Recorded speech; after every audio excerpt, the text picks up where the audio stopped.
নমস্কার বন্ধুরা, আমি আজকে একটা চিকেনের রেসিপি বানাতে চলেছি। চিকেন আমরা প্রায় খেয়ে থাকি, কিন্তু আজকে চিকেনের রেসিপিটা আমি একটু অন্যরকমভাবে বানানোর চেষ্টা করেছি। প্রথমে আমি আলু ভেজে তুলে নিয়েছি। চিকেনের যে আলুটা আমি দেবো সেটা ভেজে তুলে নিয়েছি। তারপর আমি তৈরি করে নেব বেরেস্তা। আমি এখানে চিকেন কারিটাতে আলু দিয়েছি, আপনারা ইচ্ছে করলে আলু নাও দিতে পারেন। আমার বেরেস্তাটা হয়ে গেছে, আমি বেরেস্তাটা তুলে নিচ্ছি। এরপর ওই তেলের মধ্যে আমি একটু বড় সাইজের টুকরো করে ক্যাপসিকাম কেটে নিয়েছি, সেটা হালকা করে ভেজে নেব। একটু হালকা করে এটা নাড়াচাড়া করে এর মধ্যে দিচ্ছি আমি একটু বড় টুকরো করে কেটে রাখা পেঁয়াজ। যেই সাইজের ক্যাপসিকাম টুকরো করেছি ঠিক সেই সাইজেরই পেঁয়াজ টুকরোগুলো করেছি, আর টমেটোর টুকরোগুলোও করেছি। এবার এই তিনটেকে আমি একটু হালকা নাড়াচাড়া করে উঠিয়ে ফেলবো।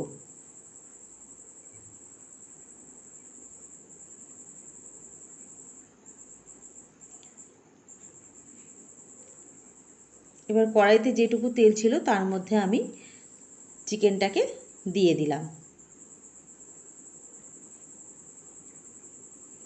আমার এখানে 500 থেকে সামান্য একটু বেশি পরিমাণে চিকেন রয়েছে।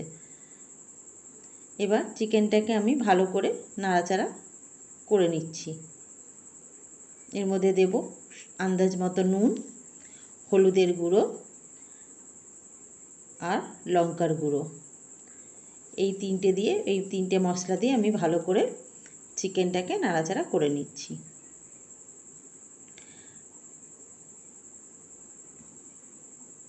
এবার এটাকে আমি নামিয়ে নিয়ে অন্য একটা কড়াই গ্যাসে বসিয়ে নিলাম এবং তেল গরম করতে দিয়ে দিলাম। তেলটা আমার গরম হয়ে গেলে প্রথমে আমি দিয়ে দেব ফোড়নের মধ্যে 3টে এলাচ, একটু দারচিনি আর 2টো লবঙ্গ আর তেজপাতা। যখন ফোড়ন থেকে সুন্দর একটা ফ্লেভার উঠতে শুরু করবে তখন আমি দিয়ে দেব পেঁয়াজ কুচিগুলো দিয়ে আমি ভালো করে নাড়াচাড়া করতে থাকবো। পেঁয়াজটা লাল লাল করে ভেজে নিতে হবে। আর অপর দিকে আমি আদা, রসুন আর কাঁচা লঙ্কা মিক্সার গ্রাইন্ডারে পেস্ট করে নেব। এখানে রসুনের পরিমাণটা একটু বেশি আছে। এবার এই মশলাটা আমি এই পেঁয়াজের মধ্যে দিয়ে দিলাম। এবার এই মশলাটাকে ভালো করে ভাজতে হবে যাতে আদা, রসুন এবং পেঁয়াজের কাঁচা গন্ধটা চলে যায়।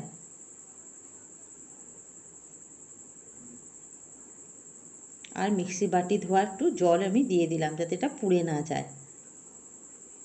আমি দই ফেটিয়ে নিয়েছিলাম, টক দই 100 গ্রাম মতো। তার মধ্যে আমি নুন আন্দাজ মতো, হলুদ, জিরের গুঁড়ো 1 চামচ, লঙ্কার গুঁড়ো 2 চামচ মতো নিয়েছি, আর ধনের গুঁড়ো 1 চামচ নিয়েছি, আর 1 চামচ মতো চিনি। চিনিটা অপশনাল, ইচ্ছে হলে দিতেও পারেন, নাও দিতে পারেন। এবার সব মশলাগুলো আমি দইটার মধ্যে ভালো করে মিশিয়ে আমি 10 মিনিট এটা রেখে দেব। 10 মিনিট মতো এটা রেখে দেব, তাহলে মশলাগুলো দইয়ের সঙ্গে ভিজে যাবে। অপরদিকে আমার পেঁয়াজ, আদা, রসুনের থেকে মশলাটাও তৈরি হয়ে এসছে। এবার আমি এই মশলাটা যেটা দইয়ের মধ্যে দিয়ে রেখেছিলাম, লঙ্কার গুঁড়ো, হলুদ গুঁড়ো, নুন, সেটা দিয়ে দিলাম কড়াইতে। ভালো করে নাড়াচাড়া করে নিতে হবে।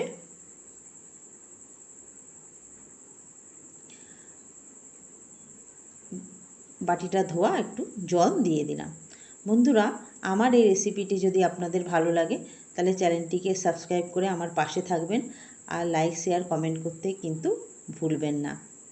আমি এবার চিকেনের যে ভেজে রেখেছিলাম সেই ভাজা চিকেনগুলো আমি এই কড়াইয়ের মধ্যে দিয়ে দিলাম। দিয়ে ভালো করে নাড়াচাড়া করে নিচ্ছি। দিয়ে দিলাম ভেজে রাখা আলুর টুকরোগুলো। এখানে আলুগুলো মোটামুটি সেদ্ধ হয়েই গেছিলো ভাজার সময়। এবার ভালো করে আরেকটু জল দিলাম, সেটা গরম জল কিন্তু ঠান্ডা জল নয়। এবার আমি দিয়ে দিচ্ছি যে টুকরো করে কেটে রাখা ক্যাপসিকাম, পেঁয়াজ আর টমেটো তুলে রেখেছিলাম, সেটা দিয়ে দিলাম। দিয়ে এবার ভালো করে নাড়াচাড়া করে নিলাম। যখন আলু আর চিকেনগুলো সেদ্ধ হয়ে এসছে আমার। এরপর আমি দিয়ে দিচ্ছি বেরেস্তাগুলো দিয়ে ভালো করে চিকেনটাকে নাড়াচাড়া করে নিতে হবে।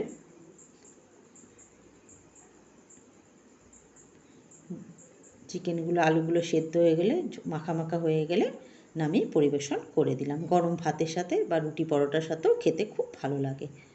নমস্কার।